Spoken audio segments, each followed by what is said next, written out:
Hey guys, I'm Jiana Davis. I was born and raised in Denver, Colorado, but I currently live in New York City.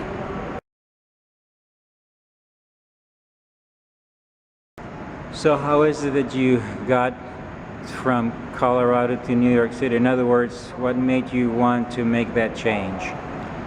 Well, I have always had dreams of traveling the world and modeling, and New York City was one of the cities at the top of that list, so I had never been, and I bought a one-way ticket to pursue my modeling career, and I've been living there ever since. Were you already living in New York City when you decided that you wanted to be a contestant in America's Next Top Model? No, I was living at home in Colorado actually, and I was staying at my mother's house, and I got the call that they had seen my application and that they wanted me to fly out to Los Angeles and audition for the producers.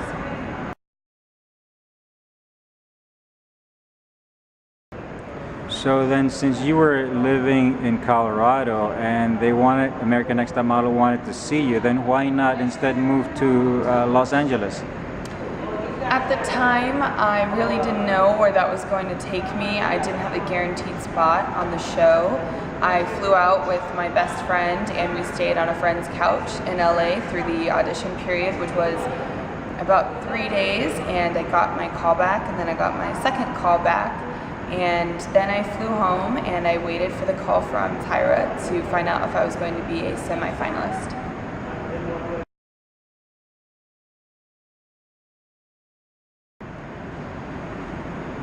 How long were you watching the show or a fan of the show before you decided to become a contestant?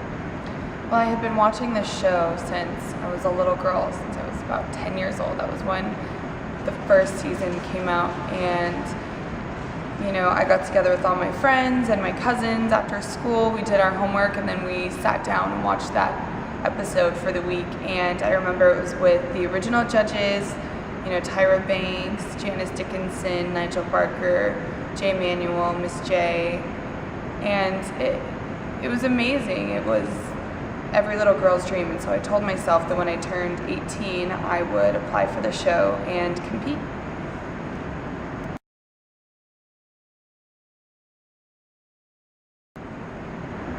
What was the primary reason you moved to New York City? Primarily I wanted to move to New York City to continue modeling and in the hopes of getting signed with a major agency out there, as well as hopefully pursuing my career in broadcast and communications on and beyond television.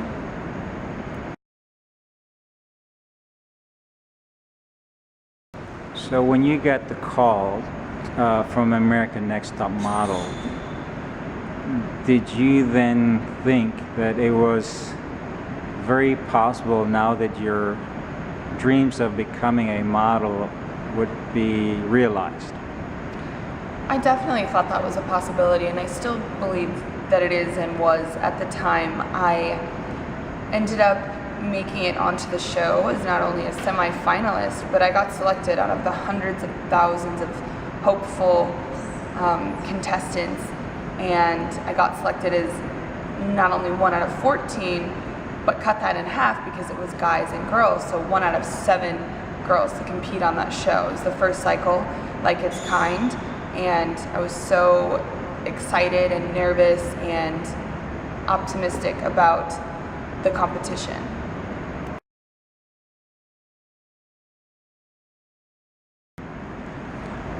What was your expectations of the show before becoming a contestant? In other words, how do you think the show was going to be?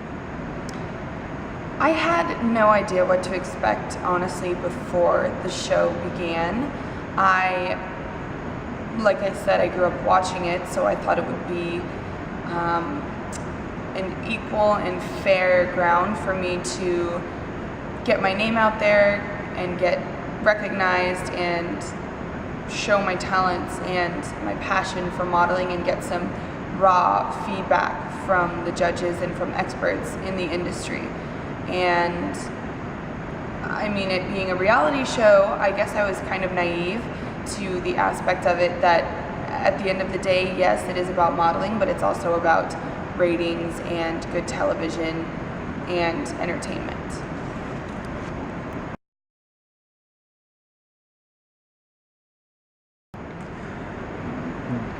Did you think that at the very least, if you didn't win American Next Top Model, at the very least you would at least have an awesome portfolio to take with you and then perhaps pursue getting a top fashion agency to represent you? I absolutely believed wholeheartedly that at the end of the show, or during the show at some point, we would be allowed the opportunity to get all of our photos, our best ones, or maybe get some professional advice on which ones would go well in a portfolio, so that going forward after the show, we could use that as a platform or a step to get to where we needed to be in the industry. And having an industry issued standard size portfolio is a great way to start.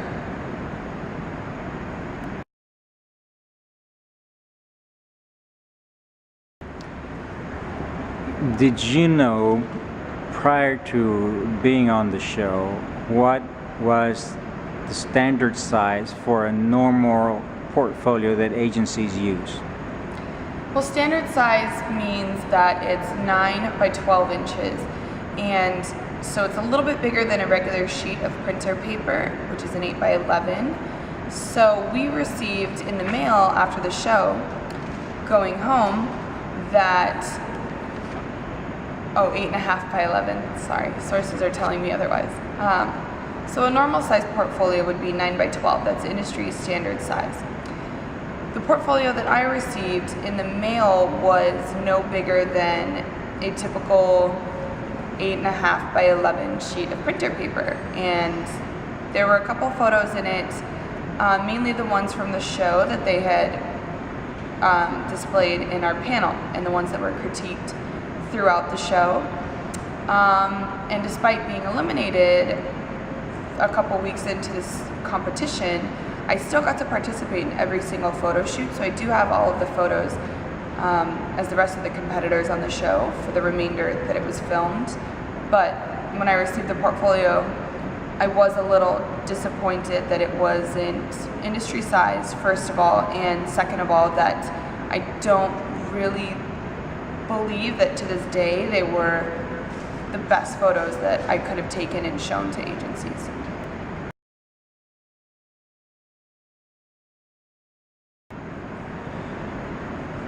Were you able at one point or another during the show or after the show able to go through all your photo sessions and pick the ones that you thought would be best to for them to have printed or to give you digital copies of the ones you selected so you can then present those photos to an agency? Throughout the duration of the show, after our photo shoots, we were usually in a time crunch because of filming and daylight, and our segments were, one after the other. There were 14 people, models, that they had to showcase everyone's photo shoot in a single setting, so we were usually on set, shot for a maximum of maybe 30 to 45 seconds to a minute, maybe a minute and a half sometimes, give or take feedback. And then we were usually rushed off by the producer's assistants and then put on the bus. We never got a chance to look through our photos afterwards. We never got a chance to contact the photographers after the show. Everything, as far as I know, is owned by the show and their trademark. So not even the photographers could use or release those images. They didn't own rights to them.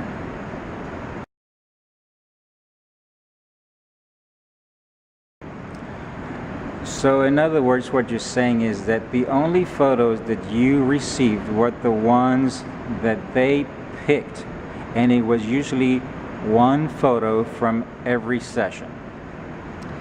Yes, we received a portfolio with photos that they had selected, and what we saw is what we got. We couldn't argue about it. And I get that they do have to have a show still at the end of the day, and they have to have things to critique, and they have to make it a competition, because I'm sure that everyone on that show was a phenomenal model and definitely had talent.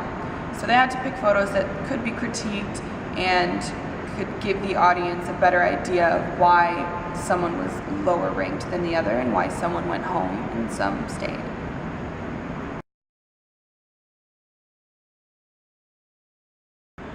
Would you say that during the show, everything was equal as in camera time? The rest of the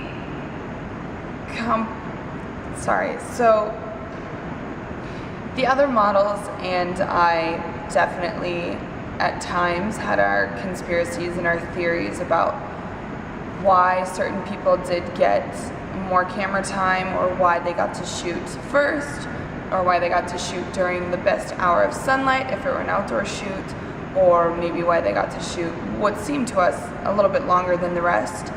And we definitely had our opinions about that.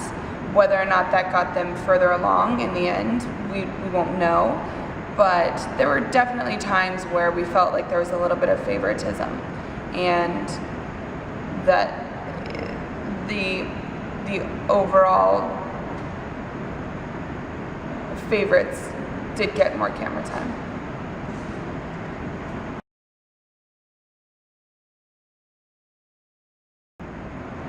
You said you have been watching the show since the beginning. What do you think is the big differences between the first few shows and the one that you were on? Well, first of all, them introducing guys to the show was something that no one had ever seen before. It was a complete wrench in the system. It threw everybody off. When I showed up to the casting, I didn't know if I had showed up to the right audition at first. There were guys there. I thought, what am I getting myself into? It definitely added to the storyline a little bit, and we know that they always like to do something different and shocking each year to keep the audience pleased and intrigued. That was one of the major differences, obviously, is having opposite sex compete. It was a battle of the sexes, I guess you could say. Also, if I had a little more say in how the show went, I would say that it seemed like when the show was in its earlier years, the models were put through a little bit more of the real life type of scenarios that take place in modeling. They went abroad to their country, they were given their portfolio, they were given money for a cab, and then it was their responsibility, or part of the challenge was to go on castings, meet with clients, and really make a name for themselves. And then they had to be back to the agency by a certain time, and whoever won the competition. So I do feel like that was a little bit, I was sad to see that tradition is out the window. Another thing is that they don't have the J's anymore, whereas in the past cycles they had a runway coach and a posing techniques type person on set who would guide you, pull you aside, tell you your angles, or work with you one-on-one. And so I was sad to see that go a little bit, and I feel like the show shifted a little bit more, which if the industry demanded that, then I totally understand. But I don't think that it truly tested us as models more than it did as game show type pieces.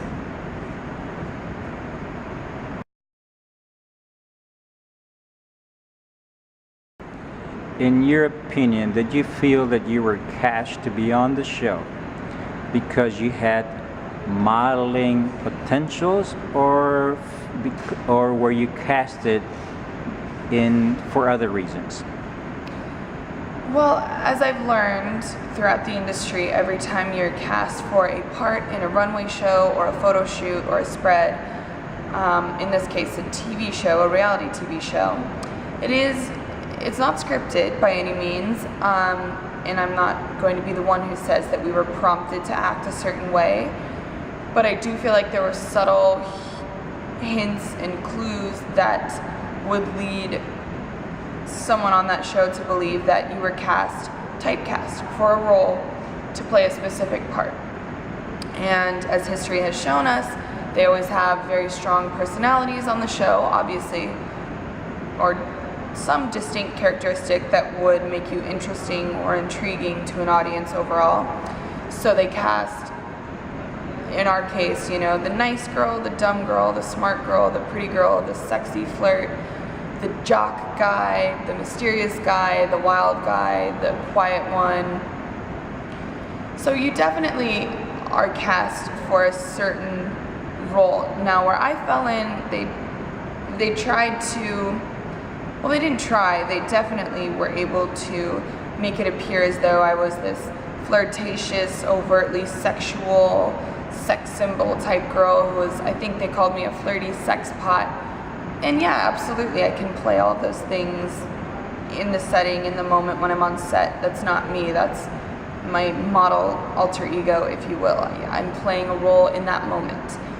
But I definitely don't think that a forced romance, for example, just for TV purposes is what I was interested in. I really wanted to go and showcase my modeling and focus on preparing myself and bettering myself as a model in the fashion industry.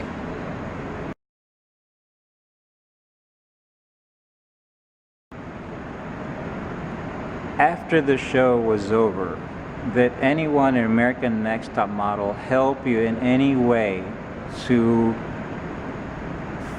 help you get a agency representation or get you involved in modeling? After the show, I went back home to Denver. A couple of the competitors stayed in LA, or the other, not competitors anymore, but the other models stayed in LA or went back to New York or wherever they were from.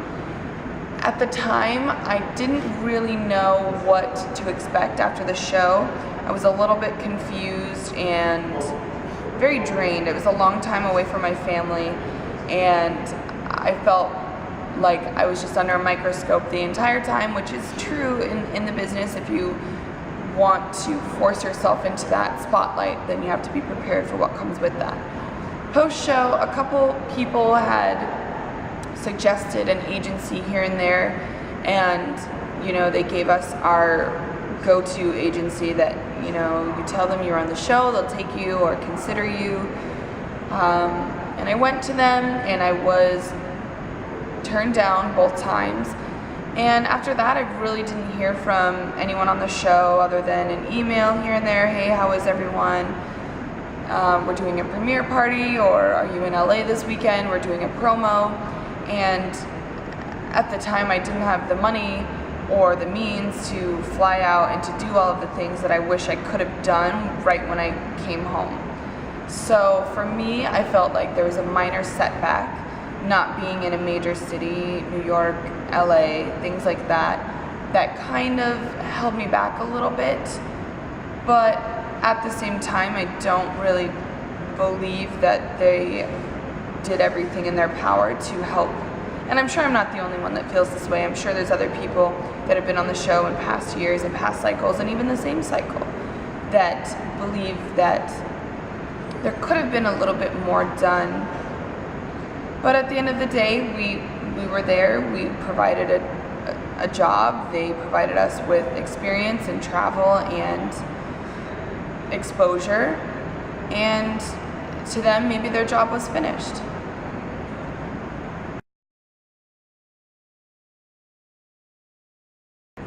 So after the show, did you think that even though you did not win, it would be much easier now for you to accomplish your goal as a model or as an actor? I absolutely believed that, and having that brand attached to your name is a very it's something to be very proud of, and it's not an easy feat. The things that we had to do on the show were very difficult, and no one tells you before going into it that you're going to be away from your family, you're not going to be able to contact them, you're going to go out of the country, and you may not speak to them for a few days or weeks or whatever. You're going to be working very long days, and that's all part of the industry. And I get that in some way they were setting us up and showing us, well, this is the industry that you chose, this is what it's like, deal with it. And I accepted that fully. But afterwards, I found it a little bit difficult, and I felt like it was more of a novelty than something that the industry respects and sees right off the bat. I feel like they know that that show has become strictly for entertainment purposes and reality television. And yeah, you gain a great following on your Instagram and Twitter and Facebook, and your name gains notoriety, and your face is broadcast in over 170 countries. So that aspect I can appreciate. I'm so grateful and so thankful that my name got put on the map, at least that far, so people can see these efforts that I've been making, and they don't just assume that it happened overnight. They see that I put in years and years of practice and gone through being told no and things like that. But yeah, after the show, I really believed that I would have a much easier time than I've had getting signed or picked up or noticed. But then again, maybe I wasn't in the right place at the right time. So what countries did you go to in the show? We went to Bali, which is in Indonesia. We stayed there for a little over 3 weeks, I believe, to film the abroad portion of the series.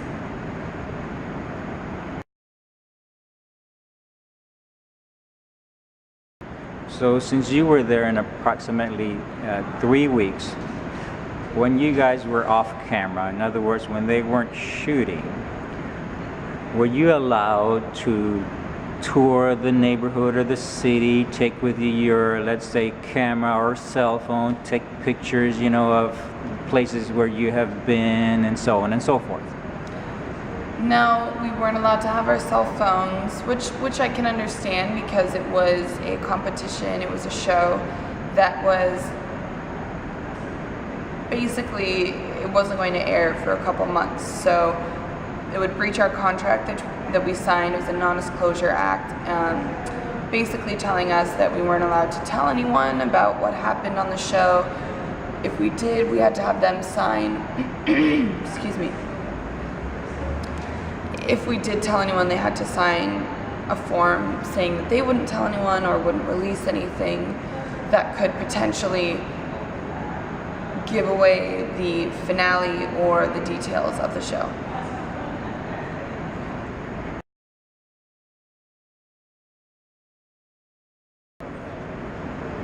What would you say was the hardest part during for you when you were with America Next Top Model? Was it that you missed your family so much? What was it? I definitely missed my family when I was away. That was the longest I'd been away from home, pretty much since birth. I lived on my own since I turned 18, but that was the farthest and the longest I'd ever been away from them. My family has always been my greatest support system. My mom's my biggest fan. She used to pick me up and drive me to my fashion shows and to meetings, and started off taking my first headshots, and she's just always supported me, and they've always just been so forgiving, and it was so difficult for me to be away from them, and it was really eye-opening that if I make this into a career, that I really could potentially be away from them for a very long period of time.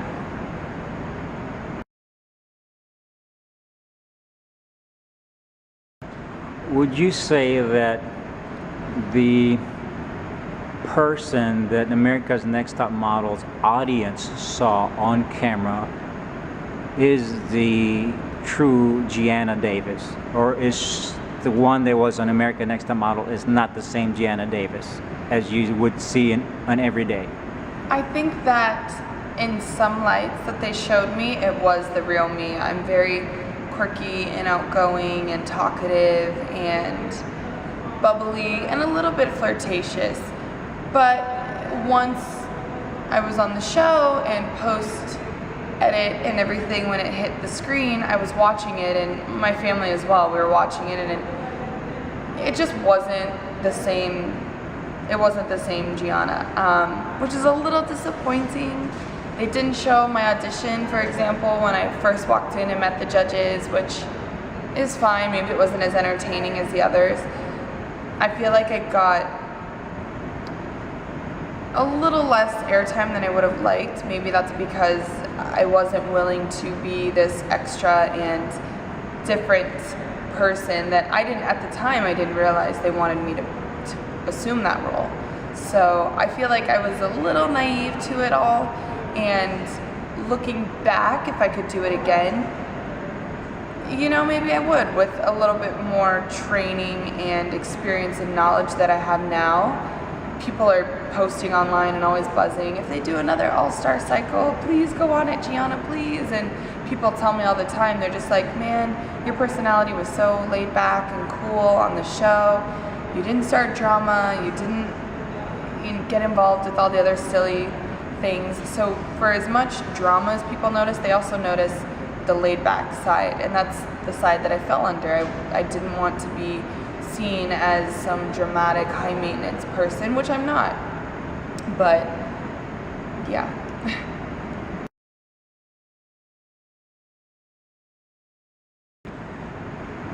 It appears that when they announced that you were going to get kicked out, you dropped on your knees or to the floor, and it appears like you were crushed. Would you describe what that moment really felt like to you?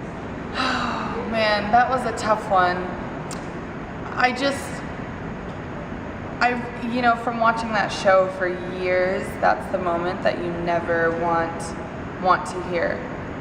Tyra say you have to pack your belongings and go home. It was like, knife to the heart, crushing. And not only that, but I had been doing so well in the competition, or so I thought the weeks before that. I was getting first call out, best photo from the girls. I was in the top of the social media numbers. And then slowly but surely I noticed my numbers start slipping away, and it got to my head, and I really felt like I was kind of slowly but surely worked out of the show. And not only that, but I had been sent home by a difference of less than 0.5 to Phil, who, as we know, they tried to fabricate a romance between Phil and I because of a comment that I made early on in the show, and they just tried to take that and run with it. And Phil is a good friend of mine still, and I will openly say that and admit that, and they made me seem like I was chasing someone who had a girlfriend back home, and that's not me. That's not my motive at all. I really was just genuinely a friend to Phil, and he was a friend to me, and the fact that they pitted us in the bottom two against each other, and I went home and then he went home the following week, to me just seemed a little bit too dramatic. So at that point I was willing to let go of the reins and work on my own and focus on myself. And then they did offer a comeback series. So if you were eliminated, not only could you still compete or still participate in every single photo shoot, but you were allowed to potentially be voted back onto the competition.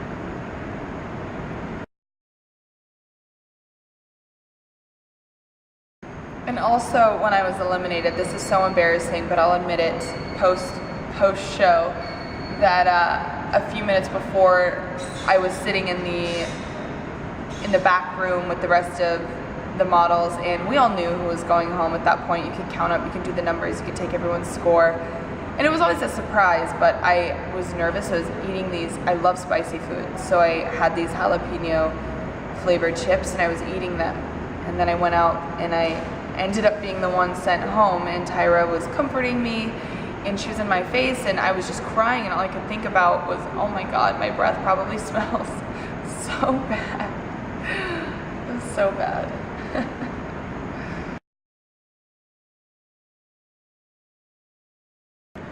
What are you doing now, since American Next Top Model is not really helping you to become a model or get jobs in the industry or and so on? What are you doing now to accomplish your goal in film or television or in modeling? Well, currently I am still living in New York City. I'm toughing it out. I made it through my first year. I have a manager that has been helping me get my photos together, my resume, my headshot, my social media, and my website, www.jianadavis.com, if you guys want to check that out. And I've been submitting to castings and auditions and agencies, just really trying to brand myself in this industry and get into my broadcast and television work. All right, everyone. Well, thank you for tuning in. If you have any other questions that you would like me to answer based on the show or in my everyday lifestyle or routine or what's going on with me, please let me know. Leave it in a comment below. And I appreciate you guys tuning in. And we'll definitely have more videos for you.